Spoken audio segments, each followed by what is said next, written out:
우리 설교 제목을 따라해 봅니다. 자신의 의지력을 숭배할 때 넘어진다. 우리 다시 한번, 자신의 의지력을 숭배할 때 넘어진다.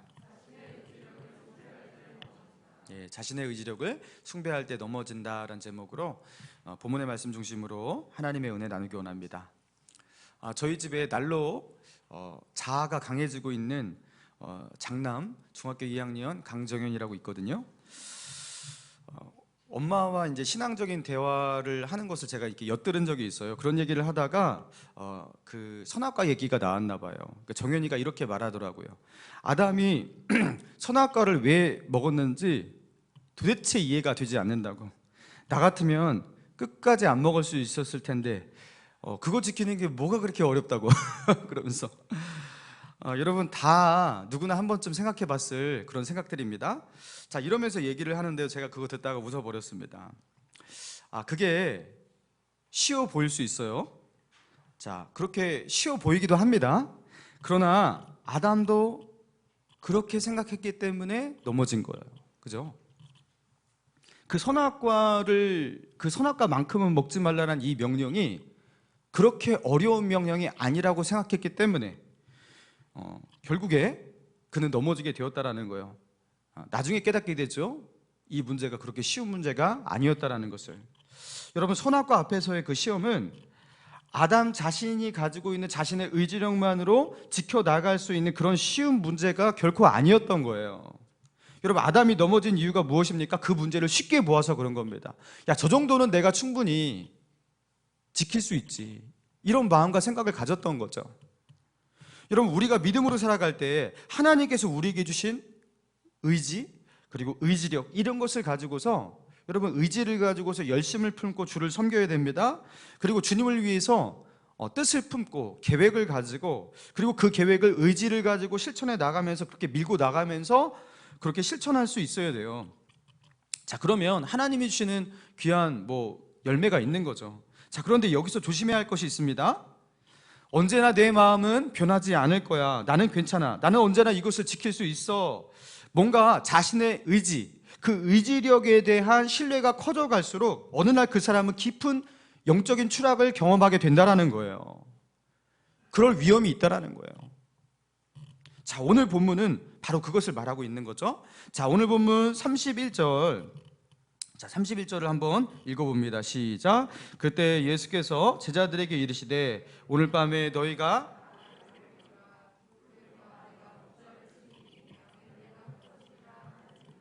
자, 예수님께서 6월절 성만찬, 그 제자들과 함께하는 성만찬을 마치시고 가룟 유다의 그 배반에 대해서 그렇게 예고하신 뒤에 이제 제자들 모두에게 말씀하셨습니다. 오늘 밤에 너희가 다 나를 버리리라.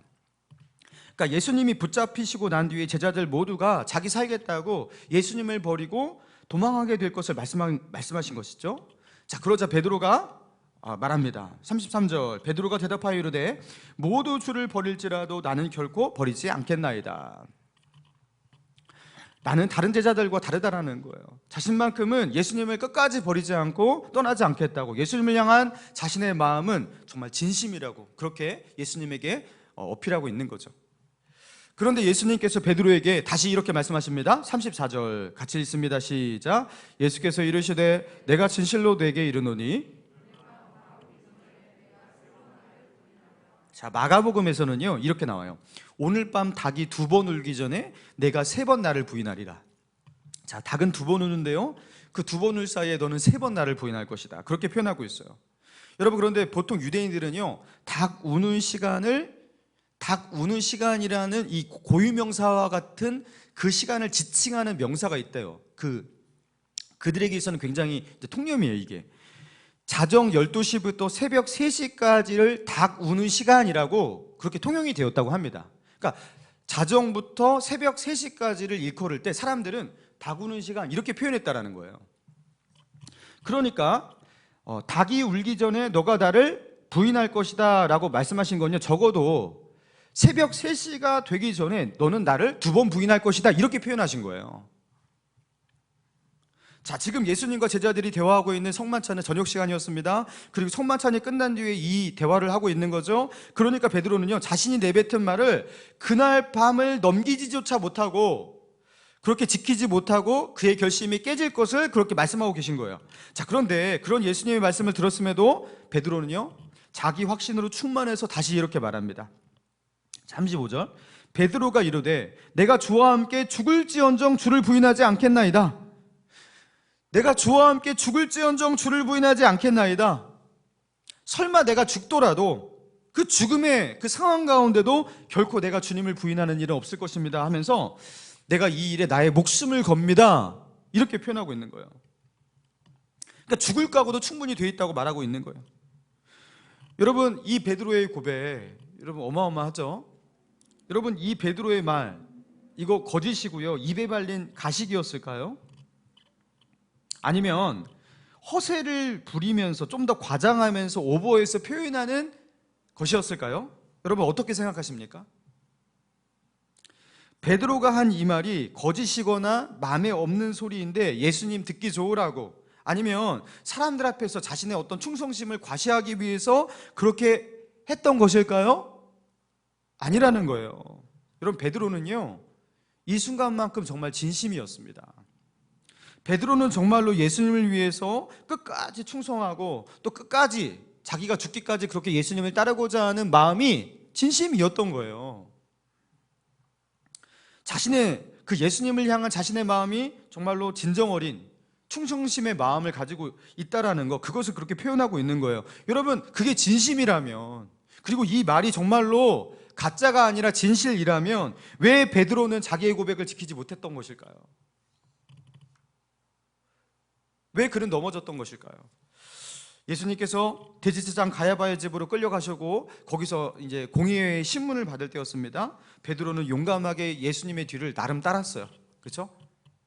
다른 제자들은 다 도망갔지만 베드로는요, 예수님의 뒤를 따라 예수님이 지금 어떻게 되고 있는지 그 상황을 지켜보기 위해서 어떻게 합니까? 그 가야바의 뜰에서 그 지켜봅니다. 기다립니다. 자, 그러면서 이제 그 사건이 일어나는 거예요. 자, 그게 이제 같은 마태복음 26장 69절, 자 한번 펴볼까요? 69절에서 74절까지거든요. 자, 69절에서 74절까지 저와 여러분 교독합니다. 베드로가 바깥들에 앉았더니 한 여종이 나와 이르되 너도 갈릴리 사람 예수와 함께 있어도다 하거늘,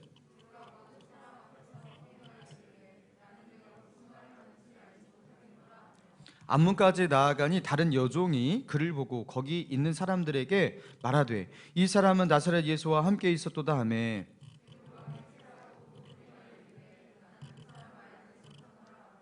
조금 후에 곁에 섰던 사람들이 나와 베드로에게 이르되 너도 진실로 그 도당이라 내 말소리가 너를 표명한다 하거늘 알지 못하노라 하니 곧 닭이 울더라. 자, 한 여종이 베드로에게 너는 예수와 함께 있었던 그 갈릴리 사람이 맞다. 그러니까 베드로가요, 모든 사람 앞에서 어떻게 합니까? 아니라고 부인합니다. 그리고 또 다른 여종이 베드로를 알아보고서 너 그 사람 맞는데? 그렇게 말하니까요, 이번에는요 맹세까지 하면서 부인합니다. 그리고 이제 베드로 곁에서 있던 한 사람이 베드로의 얼굴을 유심히 관찰하면서 너는 진실로 그 도당이라 내가 당신의 목소리를 똑똑히 기억하고 있다, 너의 목소리가 똑같다, 이렇게 말하니까요, 이제는 어떻게 하냐면요, 저주하며 맹세하여 이르되 나는 그 사람을 알지 못하노라. 여러분, 어떻게 이렇게 저주하며 맹세까지 하면서 예수님을 모른다고 할 수 있죠? 나는 예수님이 제자가 결코 아니라고 저주하면서 맹세까지 했대요. 여러분, 불과 몇 시간 전에 예수님에게 했던 자신의 말들, 여러분 그건 뭐가 되냐고요. 어떻게 한 입으로 이렇게, 그죠? 말이 이렇게 달라질 수가 있죠? 베드로는 원래 이렇게 이중적인 사람이고 그는 간사한 사람인가? 아니라는 겁니다. 자, 우리 75절 보니까요, 이렇게 나와 있어요. 이에 베드로가 예수의 말씀에 닭 울기 전에 내가 3번 나를 부인하리라 하심이 생각나서 밖에 나아가서 심히 통곡하니라. 자, 그는 예수님을 부인하고 나서 그때 예수님의 말씀이 생각났어요. 그러면서 어떻게 했다고요? 밖에 나가서 심히 통곡했다. 여러분, 이 통곡의 의미가 무엇이겠어요? 왜 통곡했겠어요? 그의 마음이, 예수님을 향한 그의 마음은 여러분 정말이었던 거예요. 진심이었던 거예요. 예수님을 신뢰하고 사랑하고 또 어떤 상황이 와도 사람들 앞에서 주님을 부인하지 않겠다, 끝까지 주님을 따르겠다, 그의 결심과 그의 의지는 정말로 순수하고 진심이었던 거예요. 그런데 실제로 그 심각한 위기 상황이 눈앞에 그렇게 마주하게 되니까 자신의 그 결심대로, 자신의 마음대로 그렇게 되어지질 않는 거예요. 순간 두려운 마음이 들면서 죽음을 각오했던 그 베드로가 예수님을 사람들 앞에서 3번이나 부인하게 됩니다. 여러분, 이 베드로의 이런 실패, 이것을 보게 하시면서 하나님은 우리에게 무엇을 말씀하시는 것입니까? 사실 이 본문에서 베드로가 부각되고 있을 뿐이지 다른 제자들도 크게 다르지 않습니다. 자, 35절 다시 보니까요, 35절 우리 같이 한번 읽어볼까요? 시작. 베드로가 이르되 내가 주와 함께 죽을지언정 그와 같이 말하니라. 여기 보니까 모든 제자들도 그와 같이 말하니라. 다른 제자들도 예수님 앞에서 죽을지언정, 내가 죽을지언정 주님을 부인하지 않겠습니다, 다 말했대요. 그러니까 끝까지 주님을 따르겠습니다, 내가 주님 곁에 남겠습니다, 나는 끝까지 주님의 제자입니다. 모든 제자들도 그렇게 말했다라는 거예요. 여러분, 베드로만 그런 게 아니었던 거예요. 베드로가 앞장서서 했을 뿐이에요. 그러니까 자신의 확고한 의지를 예수님 앞에 제자들도 다 표명했던 거예요. 자, 그런데 그들 모두가 예수님을 버리고 어떻게 한 거예요? 도망했어요. 모두 주를 버릴지라도, 그죠? 나는 결코 버리지 않겠나이다, 가장 확실하게 자신의 의지를 표명했던 베드로는 그나마 가야바의 그 가야바의 집까지 따라가서 예수님을 그렇게 뒤를 따라갔던 베드로예요. 그러나 그 와중 가운데 가장 처절한 패배를 맛보아야 했던 베드로였습니다. 오늘 본문이 우리에게 던지는 메시지는, 제자들은 이렇게 믿음이 약했다, 3년간이나 예수님과 함께 했지만, 예수님께 배웠지만, 예수님의 사랑을 받았던 사람들이었지만 그들도 별 볼 일이 없었다. 여러분, 이걸 말하는 게 아닙니다. 여러분, 하나님은 우리에게 뭘 알려주시는 거예요? 우리가 가지고 있는 의지, 그리고 우리가 하나님 앞에서 했던 결단들, 여러분, 그것이 이렇게 쉽게 무너질 수가 있다는 거예요. 우리는 의지력을 가지고 많은 것을 이룰 수 있고요, 이루기도 합니다. 그래서 신앙의 어떤 의지를 가지고서 열심을 품고 뭔가 하나님의 말씀 앞으로 나아가고 배우고, 또 그 말씀을, 그죠? 강한 의지를 가지고서 실천하고, 그런 분들이 빨리 배우고 영적으로도 성장하고 열매도 맺고 그렇습니다. 자, 그런데 아무리 그 의지가 중요하더라도 우리가 착각하면 안 되는 것이 무엇입니까? 그런 의지, 그런 의지력, 그리고 결심들, 그것을 붙드는 힘이, 그 나의 의지력, 그 힘이 나에게 있다는 착각에 빠지면 안 된다는 거예요. 하나님께서 붙들어주지 않으시면 아무리 견고한 마음의 결단과 의지력이라 하더라도 그것은 어떻게 된다? 바람에 나는 겨와 같이 요동하게 된다는 거예요. 누구와 같이? 오늘 본문에 나온 베드로와 같이, 내가 죽기까지 주님을 따르겠습니다, 설령 죽더라도 내가 주님을 부인하지 않겠습니다 라는 이 강한 의지, 확고한 마음을 표명했던 예수님의 제자 베드로조차도 하나님께서 그의 마음을 붙들어주지 않으면 이렇게 삽시간에 무너진다는 거예요. 하나님께서 우리의 믿음, 우리의 마음, 우리의 의지를 붙들어주지 않잖아요. 우리의 신앙이요, 우리의 거룩한 결단들, 그거 한 개도 지켜낼 수 없다는 거예요. 여러분, 베드로가 실패한 이유가 무엇입니까? 하나님을 신뢰한 게 아니라 자신의 결단을 신뢰했기 때문입니다. 자신의 의지력, 자신의 신념의 견고함, 야, 이 정도면은 믿을만 하지, 내가 주님과 함께한 세월이 얼마인데, 내가 보고 듣고 배운 게 얼마인데, 그리고 내가 얼마나 확고한 사람인데, 내가 얼마나 견고한 사람인데, 이러면서 자신의 의지를 숭배했기 때문에 그는 넘어진 거예요. 예수님은 그래서 무슨 일이 있어도 예수님을 부인하지 않겠다고 맹세하는 그런 제자들, 그죠? 다 맹세했잖아요, 그죠? 그런 제자들을 이끌고 어디로 가십니까? 겟세마네 동산으로 그렇게 오르십니다. 그리고 그 제자들에게 이렇게 부탁하셨어요. 41절에 나오죠. 시험에 들지 않게 깨어 기도하라. 시험에 들지 않게 깨어 기도하라. 여러분, 무슨 말입니까? 너희가 했던 그 맹세, 하나님 앞에서, 내 앞에서 했던 그 약속들, 주님을 부인하지 않겠다고 했던 그것들, 그거 지켜내기 위해서, 끝까지 믿음으로 승리하기 위해서 어떻게 해야 한다고요? 깨어 기도하라. 하나님의 도우심과 은혜를 간구해야 한다라는 거예요. 너희 힘으로 안 된다라는 거예요. 그러니까 깨어 기도하라 하면서 그들을 이끌고 기도의 자리로 그렇게 오르십니다. 근데 그들 기도하지 않잖아요. 1시 동안도 깨어 기도할 수 없었냐 하면서 그들 거기서 그냥 기도하지를 못하잖아요. 내 의지력, 내 결심을 믿고 앞으로 막 나아가고 전진하고 할 수 있다고 말하는 거, 여러분 그거는 하나님의 뜻이 아니에요. 하나님이 원하시는 신앙은 무엇입니까? 하나님의 도우심과 은혜를 간구하고 기도의 무릎으로 나아가는, 하나님 나의 힘으로 할 수 없습니다, 주님 도와주시옵소서. 여러분 그런 신앙을 원하시는 거예요. 제자들은 그게 안 됐던 거예요. 여러분 리차드 포스터라는 영성가가 영적 훈련과 성장이라는 책에서 이런 말을 했어요. 우리가 자신의 의지와 힘만으로 죄를 물리치고 승리할 수 있다고 생각한 바로 그 순간이 우리가 의지를 숭배하는 순간이다. 우리가 자신의 의지와 힘만으로 죄를 물리치고 승리할 수 있다고 생각한 바로 그 순간이 우리가 의지를 숭배하는 순간이다. 그러니까 우상 숭배라는 게 꼭 그죠, 바알 앞에 뭐 불상 앞에 절하는 것만 우상 숭배가 아니라 나의 생각, 나의 마음, 그리고 내가 가지고 있는 나의 결단, 나의 의지, 이거는 괜찮아, 이거는 믿을만해, 그렇죠? 그렇게 나의 의지와 힘으로 죄를 이길 수 있다고 생각하는 그 순간 나의 의지가 숭배되고 있는 순간이다, 그렇게 말하고 있는 거예요. 또 다른 우상 숭배라는 거예요. 이것도 나의 의지력, 나의 결심을 숭배하고 있는 것과 다름이 없다라는 거예요. 여러분 그러면 하나님이 원하시는 것은 무엇입니까? 하나님을 의지하는 믿음입니다. 하나님을 의지하는 거예요. 자신의 연약함을 인정하는 거예요. 그리고 하나님을 의지하는 사람에게 나타나는 특정한 어떤 믿음의 행동 양식이 있어요. 그게 무엇이죠? 기도입니다. 정말 하나님을 의지하는 사람은요, 기도를 할 수밖에 없어요.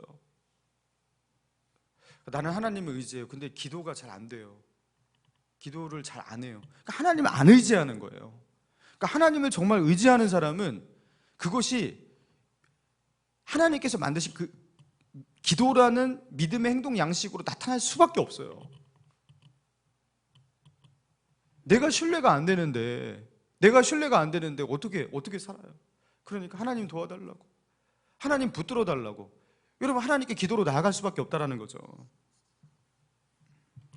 여러분 예수님은 시험에 들지 않으려면 깨어 기도하라고 그렇게 기도해야 한다고 말씀하셨어요. 하나님께서 내 마음, 너희 제자들, 너희의 생각들, 너희의 결단들, 이거 너희 힘으로 지킬 수 없어. 사단이 조금만 힘주어서 너희 위협하면 그냥 와르르 무너져. 그거 하나님의 도우심과 은혜 없이는 지킬 수 없는 것이야. 그러니까 나와 함께 깨어 기도하자, 시험에 들지 않기 위해서 기도하자, 주님은 말씀하시는 거예요. 여러분 빌립보서 4장 6, 7절에 여러분 잘 아시는 말씀이죠. 아무것도 염려하지 말고 오직 모든 일에 기도와 간구로 너희 구할 것을 감사함으로 하나님께 아뢰라. 너희 구할 것을 감사함으로 하나님께 아뢰라, 기도하라는 거잖아요. 그리하면 모든 지각에 뛰어난 하나님의 평강이 그리스도 예수 안에서 너희의 마음과 너희의 생각을 지키시리라. 하나님께 기도하면 하나님께서 뭘 지켜주신다고 말씀하셨죠? 너희의 마음과 너희의 생각을 지켜주시리라. 옛날에는 이게 좀 이해가 안 됐어요. 하나님께 기도를 하는데 뭐 마음과 생각 같은 거 뭐 지켜주셔요? 나의 삶을 지켜주시고, 그죠? 내가 가지고 있는 뭔가를 지켜주시고, 막 이렇게 좀 겉으로 드러나는 뭔가를 말씀해 주시면 좋을 텐데, 너희의 마음과 생각을 지켜주시라, 이런 표현이 좀 되게 소극적 표현 같아 보였거든요. 근데 살다 보니까, 그죠? 신앙생활 하다 보니까 이 말씀이 진짜 하나님의 축복인 거예요. 우리가 하나님께 기도하면 하나님께서 우리에게 주시는 축복이 무엇이냐면 우리의 마음을 지켜주시고 우리의 생각을 지켜주신다는 거예요. 여러분 이게 바로 기도의 능력입니다. 정말 깨지기 쉬운 게 무엇입니까? 우리의 결심이에요. 우리의 마음이에요. 그런데 하나님은요, 기도와 간구로 하나님께 엎드리는 사람에게 축복하시는데, 그 깨지기 쉬운 우리의 연약한 그 결심과 그 마음들이, 그 하나님을 향한 선한 생각과 그 마음들 있잖아요, 하나님께서 그것을 지켜주세요. 그래서 끝까지 그 일을 감당할 수 있게 해주세요. 여러분 도박 중독에 빠져서 인생이 완전히 망가진 한 사람을 취재하고 그 인터뷰한 그 기사를 제가 보았는데요, 이분은 경마에 빠진 거예요. 경마. 19년간 경마 도박에 빠졌던 한 남성이 이런 고백을 했다고 합니다. 도박은 죽음과 바꿀 만큼 좋았다. 도박이 얼마나 좋으냐면 죽더라도 도박을 하고 싶을 만큼 좋았대요. 이분은요, 그 도박 때문에 2번 이혼을 당했고요, 2차례나 자살을 시도했어요. 그리고 그 사이에 현금만 5억을 경마장에서 잃었고 집도 다 날려버렸다고 합니다. 처음에는요, 친한 선배의 권유로 재미삼아 경마장을 한번 갔어요. 그런데 재미삼아 첫 경주에서 5천 원을 걸었어요. 5천 원. 근데 그 5천 원으로 글쎄 65만 원을 벌었대요. 너무 신기했어요. 그래서 바로 10,000원을 걸었어요. 그렇지만 그 10,000원으로 40만 원을 땄대요. 그리고 나서 10만 원을 걸었어요. 그리고 그 10만 원으로 60만 원을 또 땄다고 합니다. 그러니까 하루아침에 150만 원 이상 그렇게 딴 거예요. 그러면서 야, 나는 억수로 운이 좋은 사람이구나 그렇게 생각했는데 돌이켜보니까 자기는 억수로 운이 치지도 없는 사람이었다는 거예요. 어떻게 하필 경마장에 처음 가서 처음으로 베팅한 날 그렇게 돈을 많이 벌었냐는, 그것 때문에 자기 인생은 완전히 망가졌다는 거예요. 아내의 생일날에도 자기는 경마장에서 하루 종일 있었대요. 그리고 경마장에서 가지고 있는 모든 돈을 다 잃고 술에 취해서 집에 들어왔는데 그날 아이들은 하염없이 울고 있었고 아내는 그날로 집을 나갔다고 합니다. 그래서 한 번은요, 바다에 자기의 몸을 던져서 죽으려고 했습니다. 한 번은요, 약을 먹고 죽으려고 했습니다. 그러나 그때마다 기가 막히게 119 구조대가 출동해서 자기를 살렸다고 해요. 그런데 그럼에도 불구하고 경마장을 벗어나지 못했대요. 그리고 나서 암에 걸렸어요. 암 수술을 합니다. 항암 치료를 이제 6번이나 받습니다. 입원해 있는 동안 그저 그 병원에서 이제 TV를 봤는데 경마 방송을 한 번은 보게 되었어요. 그리고 한 번만 저 경마의 쾌락을 느낄 수 있다면 이 항암 치료의 고통에서 벗어날 수 있을 것 같다는 생각이 들어서 그 자신의 삶의 끝자락으로 그렇게 내모았던 그 경마장을 기어이 다시 찾았어요. 그 암 걸리고 나서도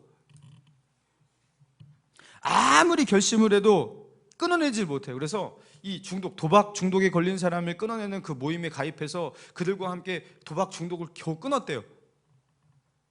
겨우 끊어냈대요. 그런데도 다시 찾았대요. 이거 끊을 수 없다라는 거예요. 자기가 아무리 결심해도 끊을 수가 없대요. 여러분, 이게 바로 중독이라는 거죠. 여러분, 우리는 어쩜 저렇게 중독이 되었어? 어떻게 도박에 저렇게 완전히 저렇게 중독이 되었을까? 그렇게 말하지만 여러분, 우리는 안 그런 사람 같고 안 그럴 것 같지만, 그런 사람과 다르다고 생각하지만 여러분, 그렇지 않습니다. 우리도 크게 다르지 않아요. 여러분, 우리가 짓는 죄를 한번 생각해 보세요.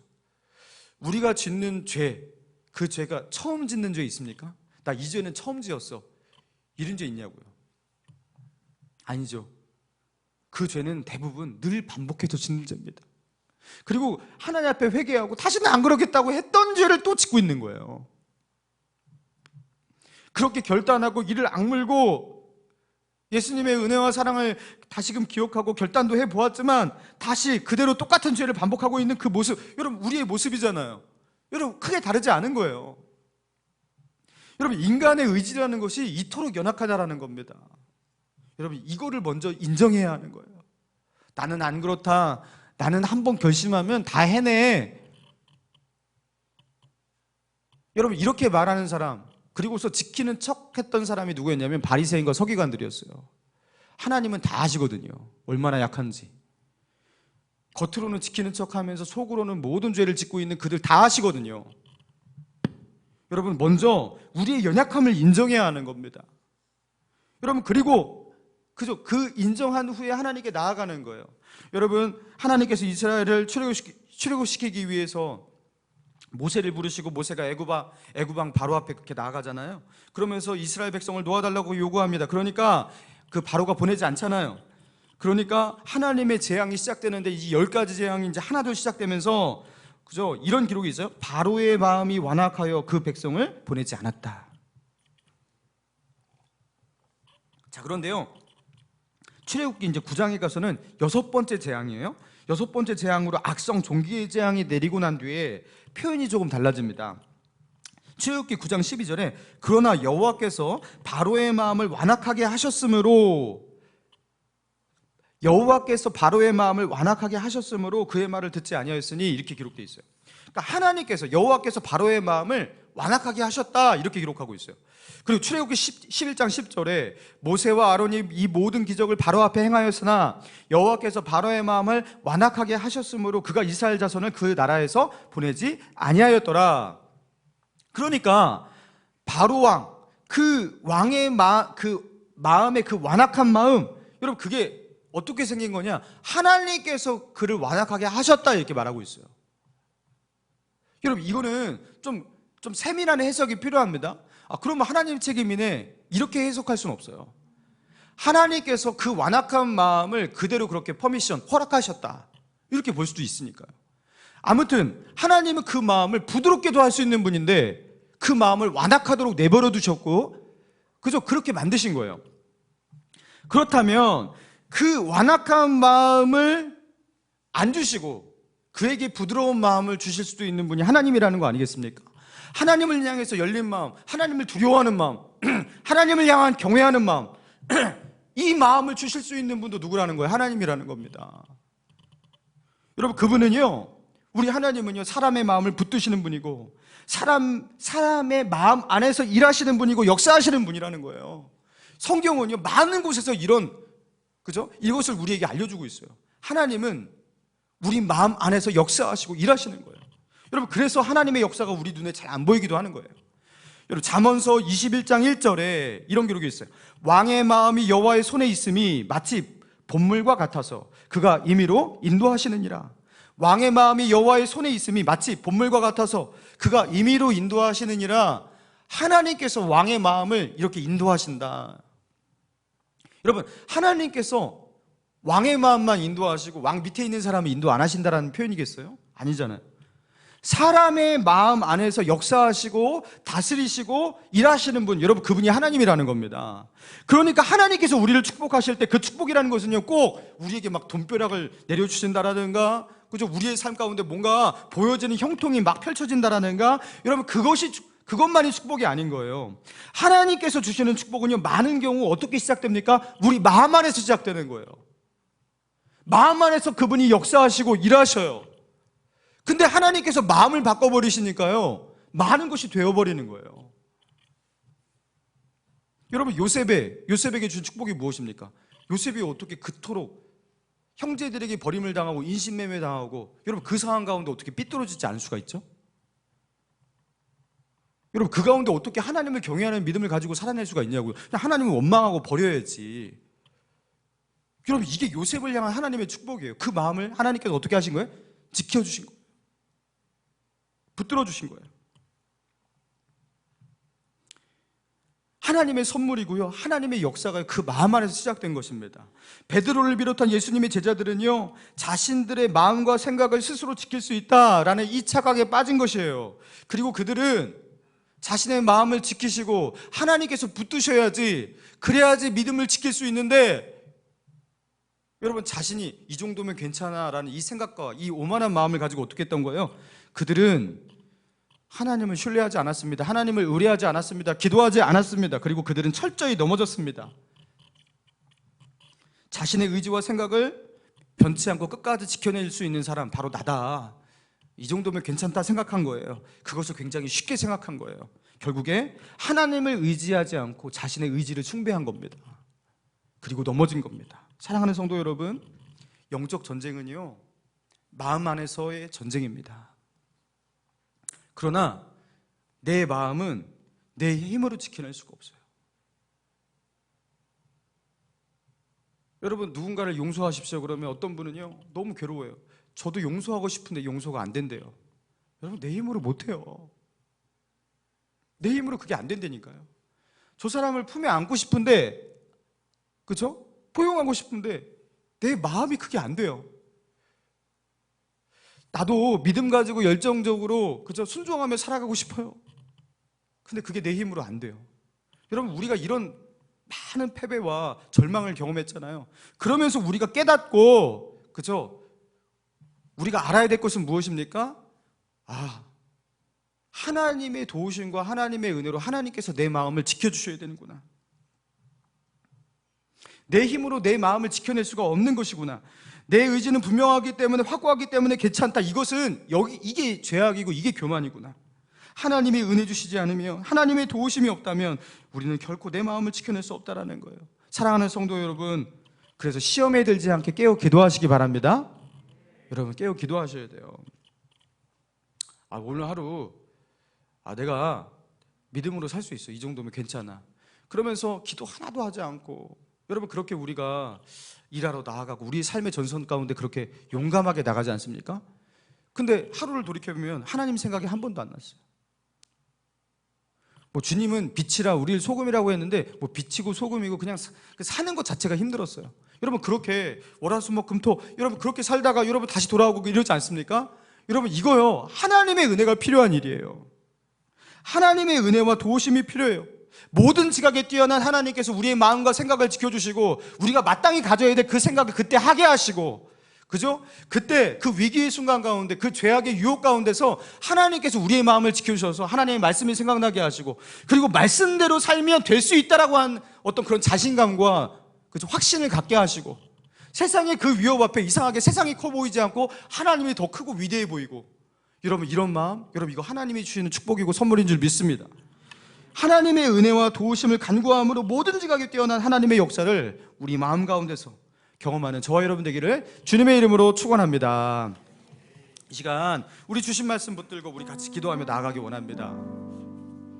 여러분 이 베드로의 이 실패, 제자들의 이 실패를 보면서 어떻게 이렇게 실패를 하냐, 우리도 실패하나 보다.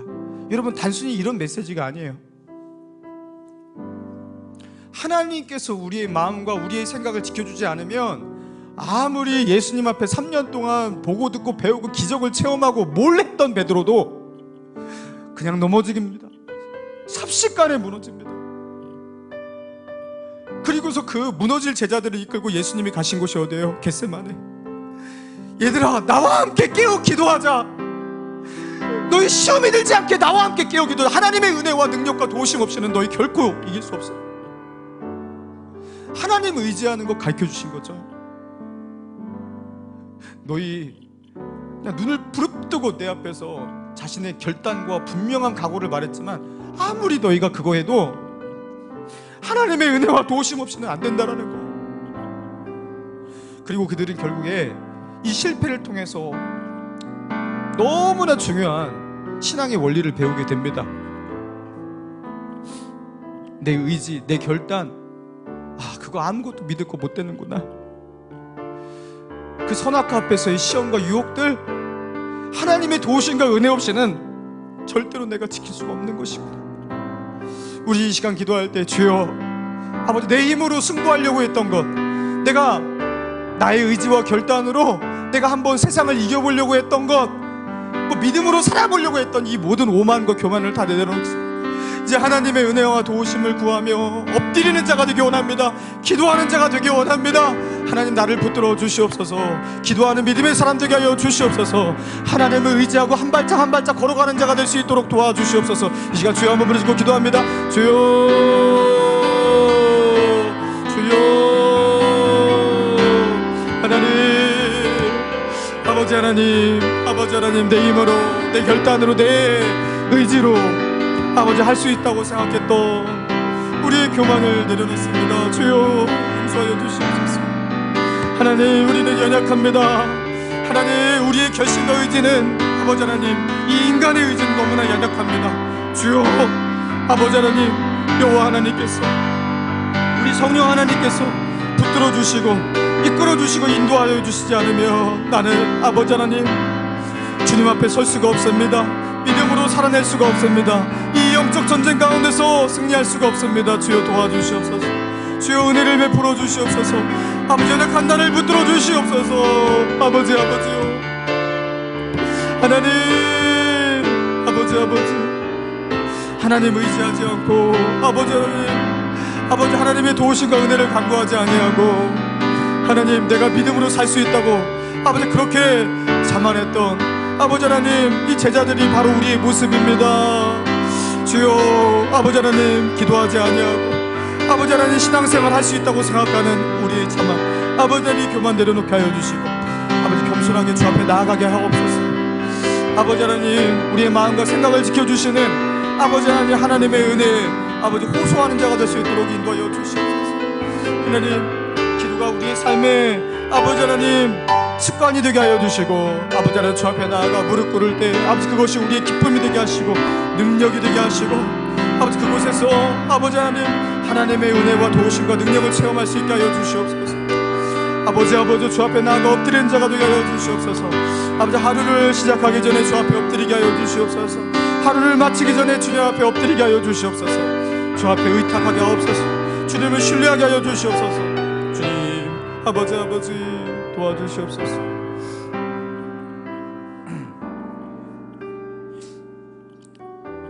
사랑과 은혜가 충만하신 하나님 아버지, 이 제자들의 모습이 바로 우리의 모습입니다. 늘 똑같은 죄를 그렇게 반복하면서도 이번에는 내가 할 수 있다고, 이번에는 넘어지지 않겠다고 자신의 의지력을 믿고 숭배하며 아버지 그렇게 도전하지만 번번이 넘어지고 실패하는 정말로 한심한 모습 바로 우리에게 있음을 고백합니다. 주여 하나님 아버지, 우리의 연약함을 인정하고 주님은 내게로 나아오라, 나를 의지하라, 내게 엎드리라, 시험에 들지 않게 깨어 기도하라 주님 말씀하시는데, 아버지 하나님 신앙의 연수는 많이 가고 또 하나님 아버지 오래 주님을 믿었지만 하나님 우리가 기도에 무릎으로 나아가는 것을 배우는 모습이 너무나 더딥니다. 주여 우리를 도와주시옵소서.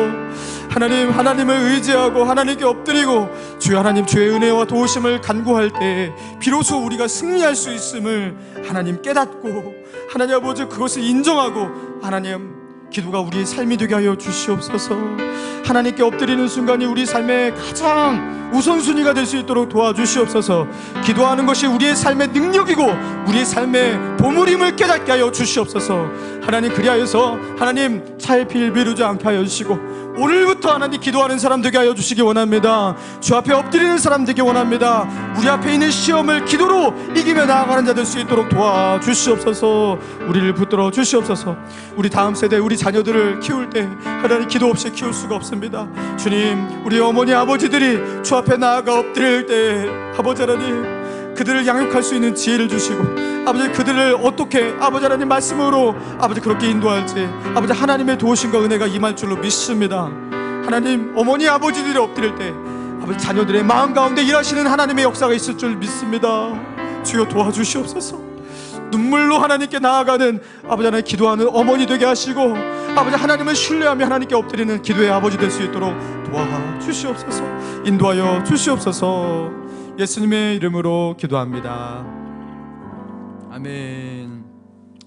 기도합니다. 이제는 우리 주 예수 그리스도의 은혜와 하나님의 한량없는 사랑과 성령의 감화감동 위로교통 충만케 하시는 역사가 이제 나의 의지력, 나의 결단, 나의 결심 이것을 신뢰하지 아니하고 하나님의 도우심과 은혜 없이는 내 마음을 지킬 수 없습니다. 내 결단을 지킬 수 없습니다. 모든 지각에 뛰어난 하나님의 평강과 하나님의 인도하심이 내 마음을 지키기를 간구하며 기도의 무릎으로 살아가기로 결단하는 우리 목감실의 모든 성도들 머리 위에 우리 다음 세대들을 하나님 그렇게 기도의 무릎으로 그렇게 키워내기로 결단하는 믿음의 아버지 어머니 머리 위에 이제부터 영원토록 함께 있을지어다.